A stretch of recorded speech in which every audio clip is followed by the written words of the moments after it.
우리가 단기적으로 뭐 2년만 거주하는 게 아니라 또 5년, 10년 정도 이상까지 계속 거주를 하실 건데요. 10년 정도 이상 시세를 한번 그려보신다고 하면 당연히 보다는 에 있는 아파트를 가지고 있는 게 훨씬 좋습니다. 안녕하세요. 내 집 마련 전문가 강남 여유주입니다. 여러분, 오늘은 어떤 상담이 들어왔는지 궁금하시죠? 사연부터 바로 읽어보도록 하겠습니다. 안녕하세요. 저는 예비 고3과 대학생 자녀를 둔 주부입니다. 남편이 정년퇴직을 5년 정도 앞두고 있어서 상급지 이동을 해야 할지 말아야 할지 고민입니다. 현재 2주택자로 서울 도봉구 창동 쌍용 아파트에 거주를 하고 있고 상계주공 2단지 24평은 전세를 주고 있습니다. 내년 4월에 상계주공 아파트가 전세 만기가 도래하는데요. 먼저 매도 후에 창동집 정리한 후 상급지로 가야 할지 더 나은 대안이 있는지 궁금합니다. GTX 신설, 재건축 등 시간은 걸리겠지만 호재를 생각하고 이대로 안주하는 게 나을까요? 만약 두 집을 정리한다면 보수적으로 12억 원인데요. 이 금액으로 이동할 수 있는 상급지는 어디까지 볼 수 있을까요? 사연을 정리를 해보면요. 가지고 있는 아파트 두 채를 정리를 하고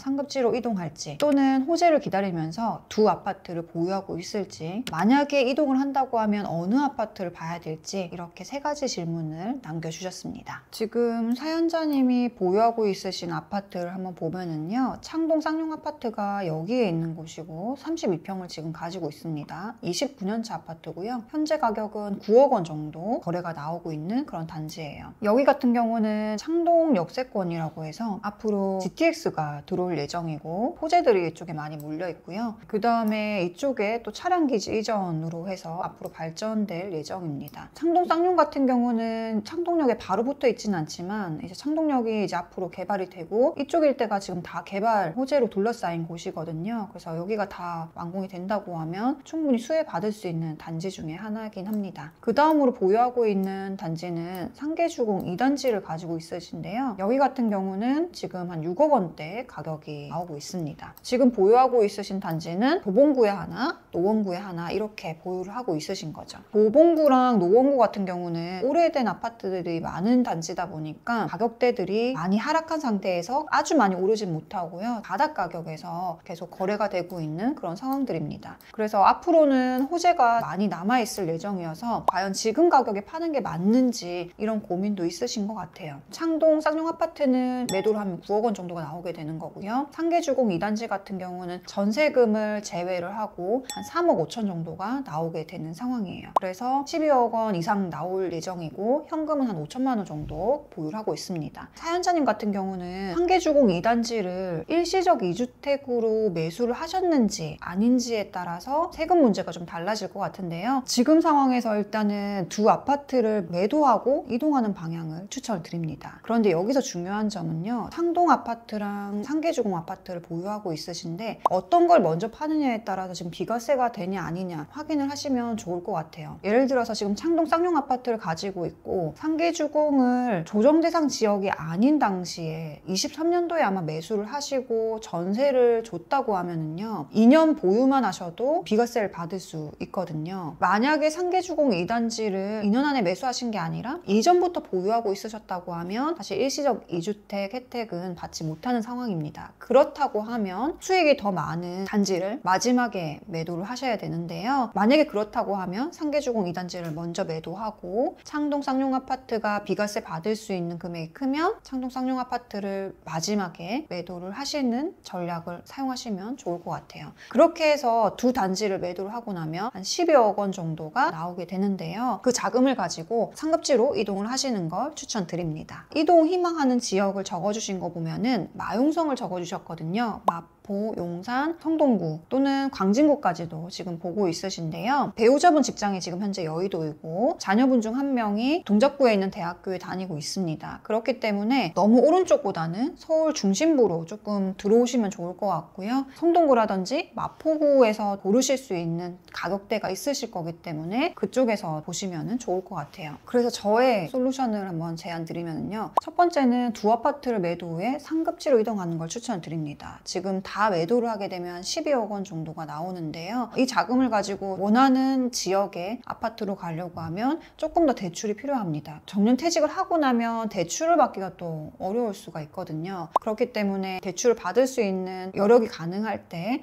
조금 더 상급지로 이동하는 걸 한 번 더 생각해 보시면 좋을 것 같아요. 현금 12억 원에 대출 한 5억 정도 더 받는다고 하면 한 17억 원 아파트까지도 이제 보실 수가 있거든요. 그러면 성동구에 있는 준신축 단지에서도 고르실 수가 있기 때문에 그런 단지를 하나 또 매수를 해 놓으신다고 하면 향후에 조금 더 똘똘한 한 채로 가져갈 수 있는 그런 단지들이니까요. 대출까지 받는 걸 감안을 했을 때는 이런 단지들까지 보실 수 있으니까 한번 고민을 해보시면 좋을 것 같아요. 성동구 아파트가 무조건 더 빨리 오른다 이런 건 아닙니다. 하지만 우리가 단기적으로 뭐 2년만 거주하는 게 아니라 또 5년, 10년 정도 이상까지 계속 거주를 하실 건데요. 10년 정도 이상 시세를 한번 그려보신다고 하면 당연히 도봉구보다는 성동구에 있는 아파트를 가지고 있는 게 훨씬 좋습니다. 호재가 있어서 도봉구 아파트가 뭐 1억 정도 더 빨리 오를 수 있을 수도 있습니다만 나중에 한 10년 정도 뒤에를 봤을 때는 오르는 차이가 지금 현재 좋은 입지에 있는 아파트들이 훨씬 더 많이 오를 가능성이 높습니다. 사실 서울에 GTX가 생기는 게 꼭 도봉구와 뭐 노원구만의 호재가 아니라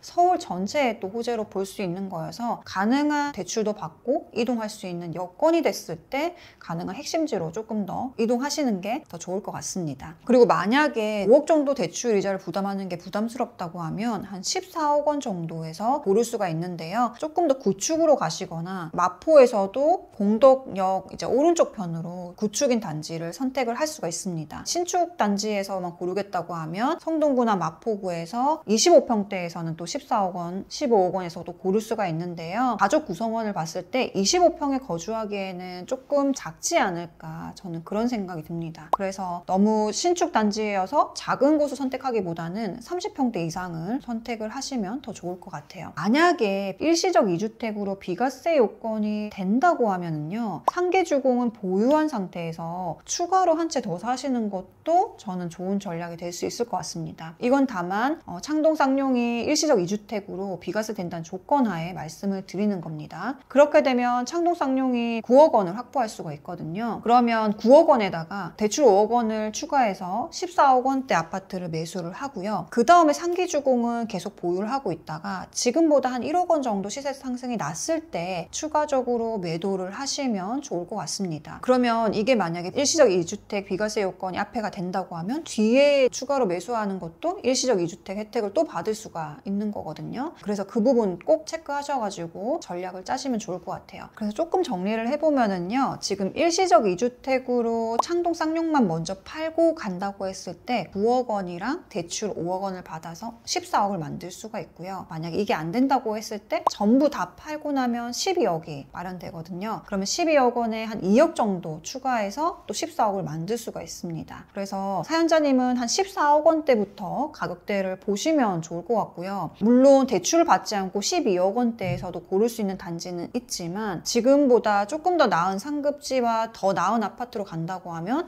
저는 12억 원대보다는 지금 14억 원대로 조금 더 가격대를 높여서 보시면 더 좋을 것 같고요. 그래서 14억 원대에서 좀 설명을 드릴게요. 성동구에 있는 구축 아파트에서 14억 원대 아파트를 찾을 수가 있는데요. 성동구의 이제 준신축 단지에서 메인 단지들 같은 경우는 지금 20평대도 14억, 15억 원대도 나오고 있어서요. 30평대로 가려고 하면 리모델링 얘기가 나오는 행당 한진타운이나 대림 같은 경우에서 골라낼 수가 있습니다. 그래서 행당 한진타운도 32평이 14억대 가능하고요. 조금 더 큰 평수로 간다고 하면 43평도 14억대에서 찾을 수가 있거든요. 이런 단지들도 또 나쁘지 않을 것 같습니다. 14억대에서 난 대형 아파트에 거주하고 싶다 이랬을 때는 남산타운도 한번 눈여겨보셔도 괜찮을 것 같습니다. 남산타운 같은 경우는 42평이 14억대에서 가능한데요. 원래 서울시 리모델링을 진행하려고 했다가 진행이 잘 안 되고 있는 단지이긴 한데요. 그래서 가격대가 지금 많이 눌려있고 많이 오르지 못한 그런 곳입니다. 하지만 여기 같은 경우는 42평을 리모델링해서 거주한다고 하면 충분히 또 거주하기엔 또 만족스럽고요. 또 주변에 공원들이나 산으로 둘러싸여 있어서 숙세권으로 굉장히 쾌적하게 또 거주할 수가 있습니다. 남산타운 같은 경우는 최근에 행크TV 머니플레이스에서도 또 다뤘던 단지입니다. 궁금하신 분은 그 영상을 참고하시면 될 것 같습니다. 만약에 성동구에서 이런 단지들이 마음에 들지 않는다 이랬을 때는 광진구 쪽에서도 14억대 16대에서 또 고를 수 있는 단지들도 있습니다. 옥수역이나 금호역 이 라인에서 좀 볼 수가 있는데요. 18억대까지 나오고 있어서 이 정도까지는 너무 부담스럽다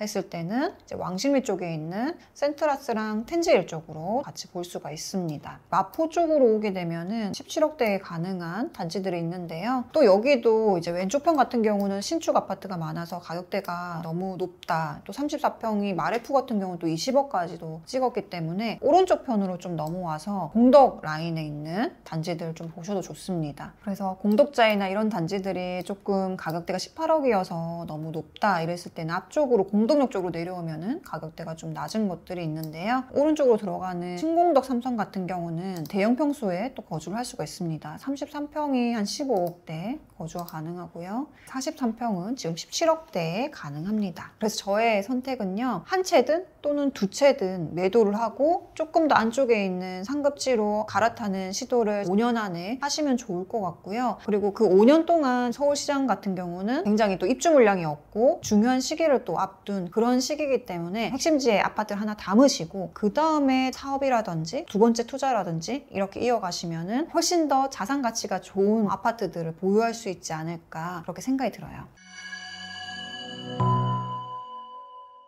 해당 사연자님은 대출이 하나도 없으시고 또 두 아파트를 팔면 현금으로도 12억 원 정도 보유를 하고 있으신데요. 정년퇴직하기 전에 조금 더 대출을 일으켜서 상급지 이동을 하시거나 이동한 후에 다음 또 투자를 계속 이어나가신다고 하면 지금보다 자금이 충분히 불어날 걸로 예상이 되거든요. 제가 앞에서 말씀드렸던 세금 부분 꼭 한 번 더 체크를 하시고 매도하는 순서 또는 앞으로의 포지션 방향을 다시 한번 점검하시면 더 좋지 않을까 생각이 듭니다. 오늘 답변이 도움되셨으면 좋겠고요. 또 다음 시간에 뵙도록 하겠습니다. 강남여유주였습니다. 감사합니다.